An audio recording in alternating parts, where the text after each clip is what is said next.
Pacífico está assim, gordo e barbado. Foi preso esta manhã nesta casa simples, num bairro distante do centro de Belo Horizonte. Procurado pela Interpol nos aeroportos de 148 países, Reinaldo Pacífico não saiu de Belo Horizonte. Acostumado a disfarces, o detetive particular não mudou só a aparência, trocou de profissão. Dizia que era pastor evangélico. Nem imaginava, está como missionário aí. Eu tenho formação cristã. Eu sou um cristão. Com licença. Reinaldo Pacífico é acusado de ter envenenado e estrangulado a modelo Cristiana Ferreira, encontrada morta num apart hotel de Belo Horizonte há 3 anos. A Polícia Civil concluiu que a modelo tinha se suicidado. Desconfiado da versão, o Ministério Público assumiu o caso 20 meses depois. Exumou o corpo de Cristiana Ferreira e chamou para depor políticos importantes que apareciam na agenda da modelo. Depois de 100 dias de investigação, os promotores denunciaram o detetive particular, ex-namorado da modelo, como o assassino. Nesta quinta, em 2 horas de depoimento no fórum, ele negou o crime e disse que está sendo usado como bode expiatório. Eu não devo. Bode expiatório para quem? Descobrindo quem? Senhorita, encobrindo o que não posso dizer. Porque eu estou sendo envolvido, emaranhado por essa situação. No depoimento ao juiz, Reinaldo teria citado nomes de pessoas influentes envolvidas no caso. Ele sempre foi ameaçado, porque ele realmente tem informações importantes a prestar. Pode, inclusive, ser assassinado a qualquer momento. Para os promotores, o motivo do crime ainda não foi totalmente esclarecido. Nós temos a convicção de que ele foi o autor do homicídio. Pode ter o crime ter sido realizado por mano. Agora, na instrução nós vamos provar. Na semana que vem, o Ministério Público vai convocar novamente pessoas que já prestaram depoimento no processo. Pela segunda vez esta semana, um bandido perigoso fugiu da cadeia saindo pela porta da frente. Depois da fuga de 2 traficantes em Vitória domingo, hoje foi a vez de um condenado a 700 anos de cadeia escapar de um batalhão da PM no Rio.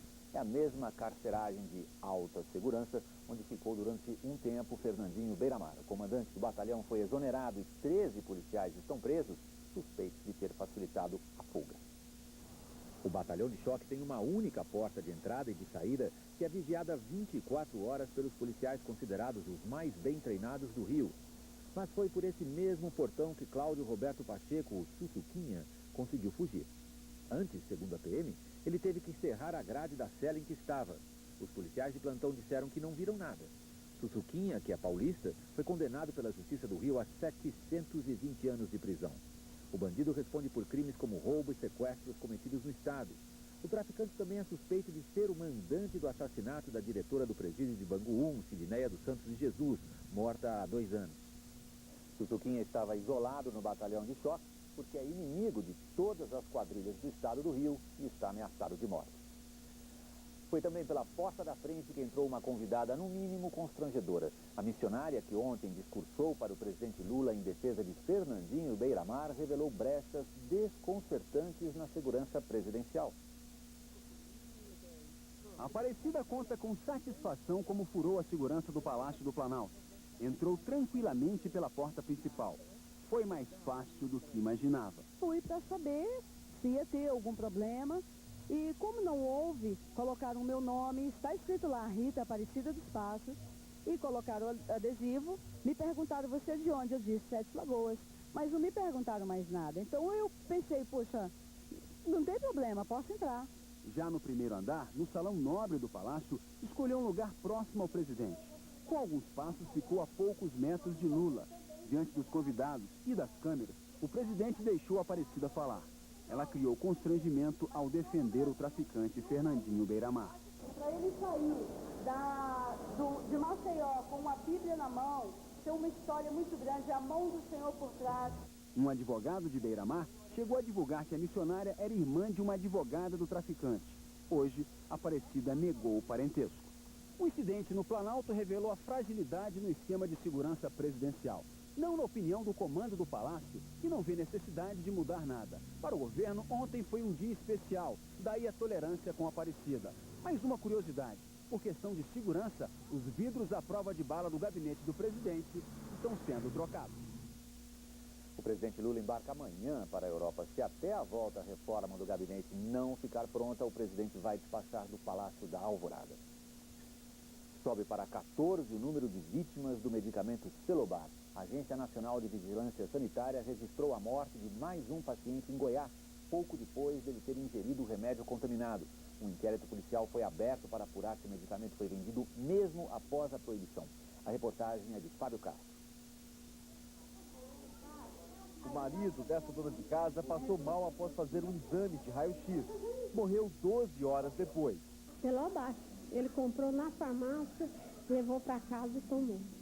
Tomou no hospital.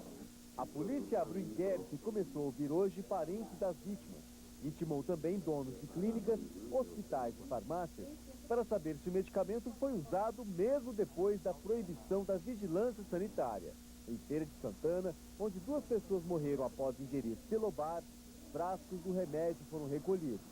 No começo da noite, a Agência Nacional de Vigilância Sanitária identificou mais um paciente em Goiás que pode ter sido vítima do medicamento.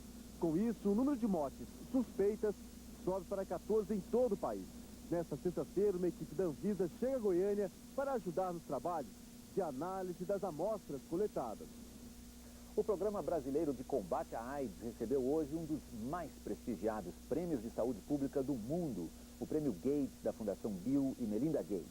O prêmio foi concedido durante a reunião anual do Conselho Global de Saúde em Washington. O Brasil foi representado na cerimônia pelo diretor do programa, Paulo Roberto Teixeira, e pelo ministro da Saúde, Humberto Costa. O programa brasileiro foi reconhecido pela ONU como exemplo a ser seguido em todo o mundo. Depois de ovelhas, porcos e bezerros, uma mula clonada. Cientistas americanos conseguiram pela primeira vez criar uma cópia idêntica de um equino. Foram necessárias 305 tentativas para que a mula nascesse.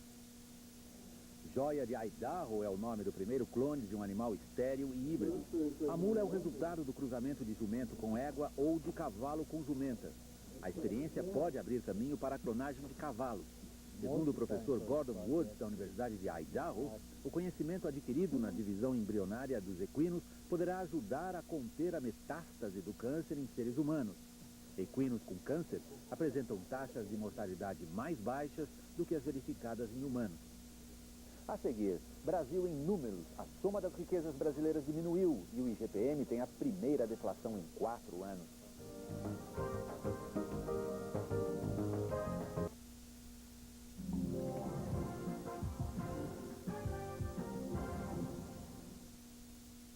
Os números da economia do Brasil mostraram hoje uma realidade preocupante.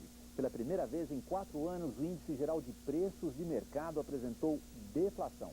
O IGPM registrou queda de 0,26% em maio.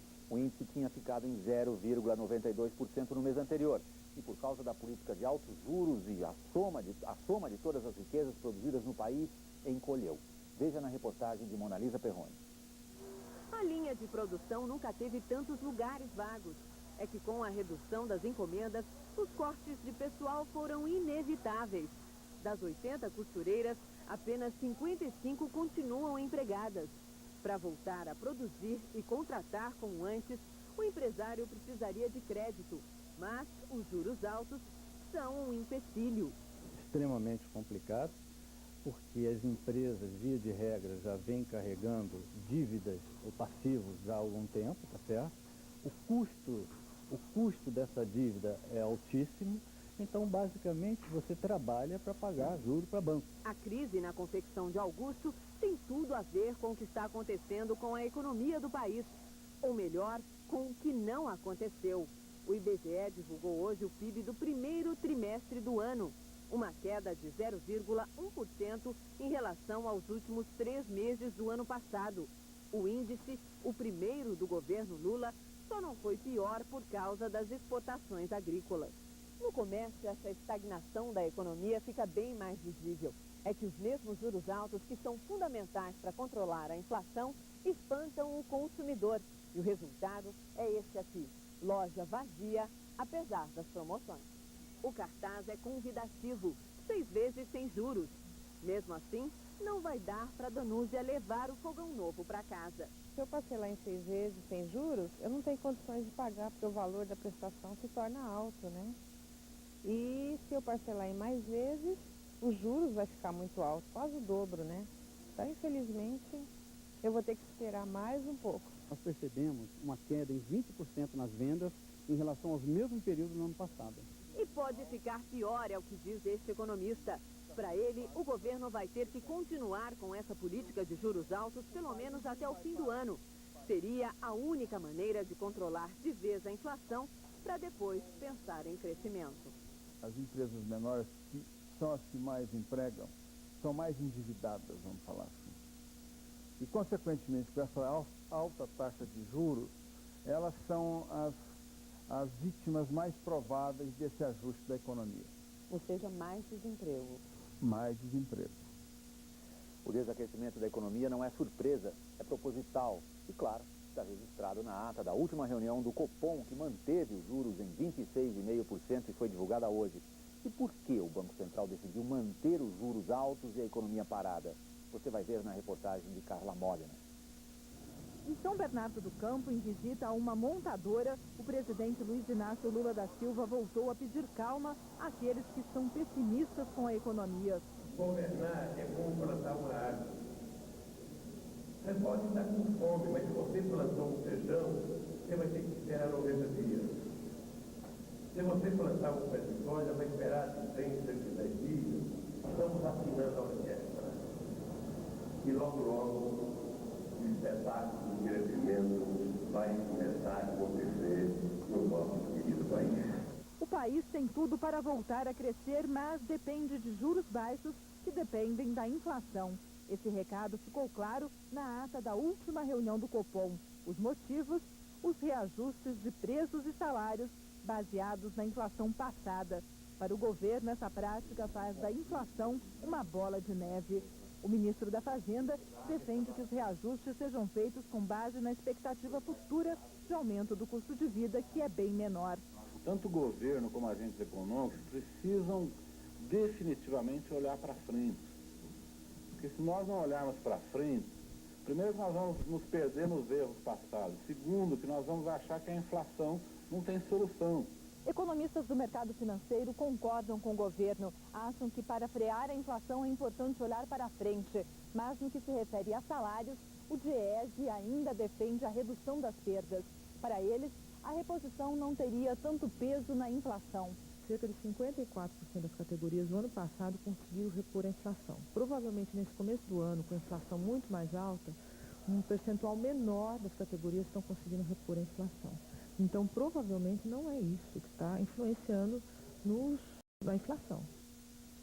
E o governo federal, os estados e os municípios continuam firmes no aperto fiscal. Em abril, juntos, eles economizaram 9 bilhões e 800 milhões de reais. O saldo deu para pagar juros da dívida e ainda sobraram 3 bilhões e 500 milhões de reais. O acumulado do ano, fora os juros, está em 32 bilhões e 700 milhões de reais. E numa época de tanto aperto fiscal e de quase nenhum investimento, ao menos na área de segurança pública, agora há vagas. O governo do estado de São Paulo vai abrir concurso para selecionar mais de 3.500 candidatos a policiais civis. Os detalhes com César Galvão. As delegacias de São Paulo têm a mesma estrutura. 35 policiais entre delegados, investigadores, escrivães e carcereiros. Mas algumas são tão movimentadas que a espera para denunciar um crime pode levar muito tempo. São Paulo tem o maior efetivo de policiais do país, 130 mil. Mas o governo paulista chegou à conclusão que esse exército ainda não dá conta da criminalidade e que é preciso contratar mais 3.500 novos policiais civis. Um concurso que deve atrair mais de 150 mil candidatos. Para disputar uma vaga de delegado com salário de R$ 2.550, é preciso ser bacharel em Direito. Para investigadores e escrivães, funções que pagam salário de R$ 1.220, a nova exigência é o curso superior, em qualquer área. Outras 5 funções, com salário de R$ 1.200, exigem o segundo grau completo. Os novos policiais vão ser contratados até o fim do ano, e um estudo vai definir onde eles irão atuar. A Secretaria de Segurança Pública de São Paulo quer reforçar o policiamento em regiões onde os problemas sociais e a violência cresceram mais do que o número de habitantes. O que se está fazendo é coisa que há 15 anos não se fazia, é a redistribuição do efetivo. Porque há distorções, não é? Ou seja, regiões que, num momento histórico, se precisou de um efetivo maior, não é? Quer dizer, hoje não são mais, seja porque o índice de criminalidade diminuiu, seja porque a idade da população aumentou, pleno emprego, enfim. As condições socioeconômicas influenciam diretamente, não é, no efetivo e na forma de atuar da polícia. As regras, a data e a taxa de inscrição do concurso ainda não foram divulgadas, mas o governador de São Paulo já autorizou a criação das vagas em caráter de urgência. A seguir, estrela secular, o comediante Bob Hope celebra 100 anos de vida dedicados à arte de fazer rir.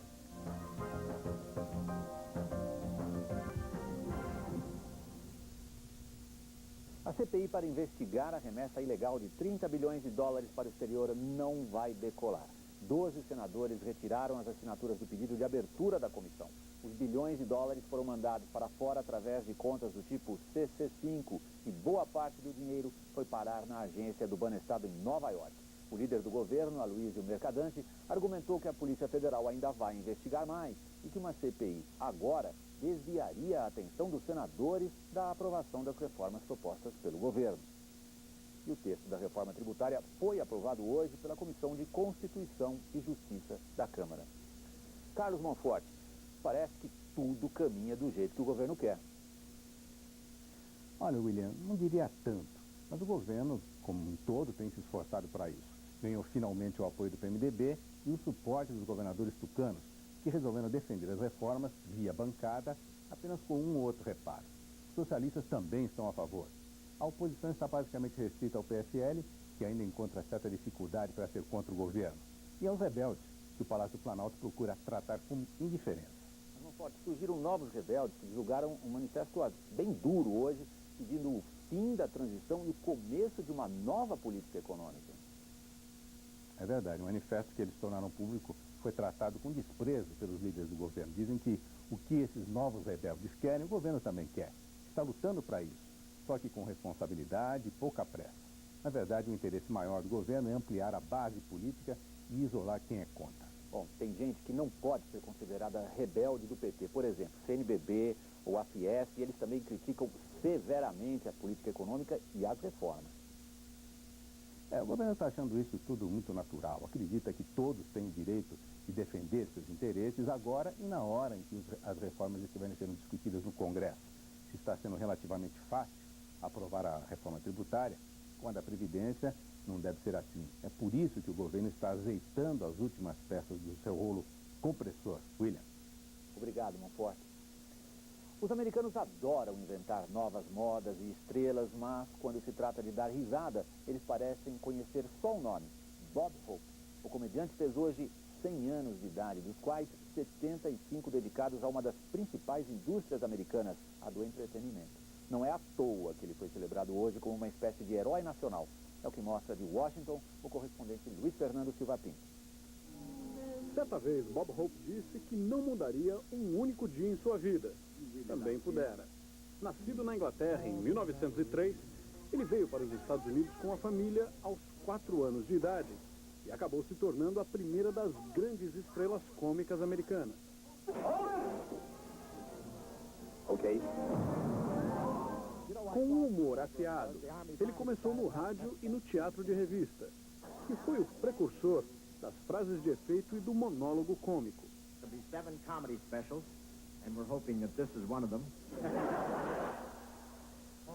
Virou celebridade em dezenas de filmes e seriados para a TV.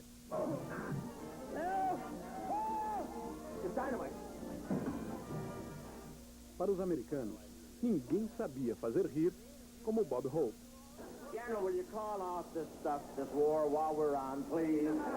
A partir da Segunda Guerra Mundial, o comediante começou a se apresentar em bases militares. Em vários conflitos, como as guerras da Coreia e do Vietnã, levou aos soldados a esperança, Hope, que trazia no próprio nome. Virou persona grata na Casa Branca, foi cortejado por pelo menos 11 presidentes, recebeu 6 Oscars honorários e foi condecorado pela Rainha da Inglaterra. É casado há 69 anos com a mesma mulher, Dolores. Só esse ano foi eleito o cidadão do século pelos americanos e ganhou a sua 4ª estrela na famosa Calçada da Fama em Hollywood. 35 estados americanos decretaram o 29 de maio dia de Bob Hope. Mas ele não está participando das homenagens, está debilitado e tem problemas de audição. E esse último detalhe é um ponto final que ele mesmo estabeleceu em termos de trabalho. Décadas atrás, Bob Hope disse que sairia de cena quando não pudesse mais ouvir as risadas do público.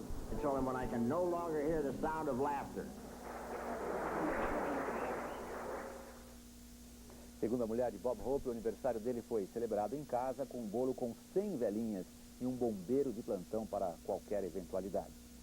A seguir, decepção. O Independiente elimina o Grêmio da Copa Libertadores. Gente como a gente. Vídeo mostra cenas inéditas do dia a dia de John Lennon em Nova York.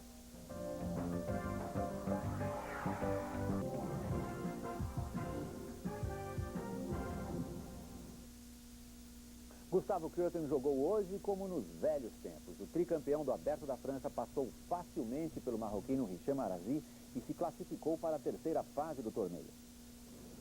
Gustavo Kuerten parece ter reencontrado o prazer de jogar em Roland Garros, torneio que disputa pela 8ª vez consecutiva. E há muito tempo não se via um Guga tão confiante e arrasador. O adversário não se encontrava em quadra e Guga se aproveitou, foi sempre agressivo.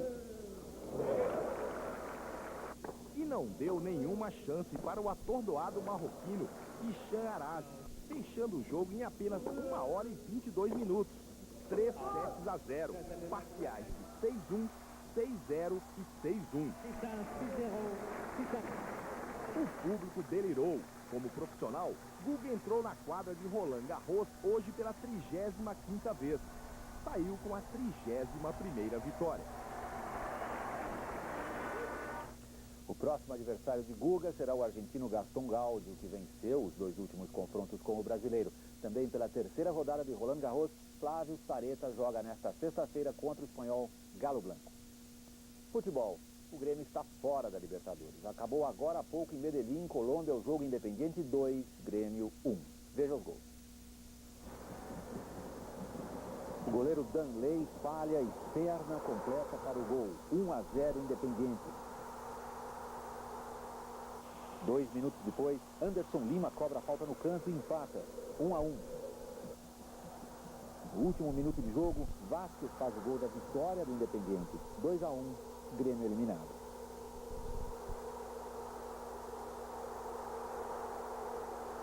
O primeiro jogo das semifinais da Libertadores entre Santos e Independiente de Medellín será na quarta-feira que vem, em São Paulo. Se você pensa que já viu tudo sobre John Lennon, pense de novo. Imagens inéditas do Beatle vão a leilão em Nova York em julho e mostram um Lennon descontraído, se divertindo nas ruas de Nova York. Nesse filme mudo, John Lennon aparece andando de charrete no Central Park, dando autógrafos, posando para fotos e alimentando um elefante no zoológico. As imagens foram feitas em 74 por uma estudante que pediu a Lennon que fosse a estrela dela por um dia. Ele parece à vontade entre os fãs e manda lembranças mais de 20 anos depois da morte trágica.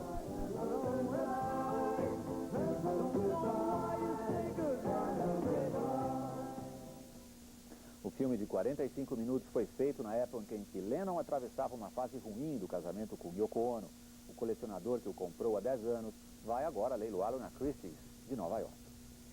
O Jornal da Globo está chegando ao fim. Você viu aqui e vai encontrar nas manchetes dos jornais desta sexta-feira. O PIB encolhe, o país registra deflação e Lula diz que o espetáculo do crescimento vai começar. Amanhã a gente se vê de novo. Uma boa noite. Até lá.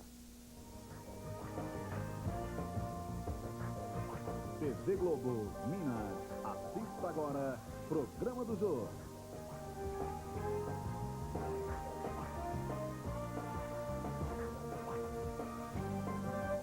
Jornal da Globo. Oferecimento Banco Rural. Relacionamento. Nosso maior investimento.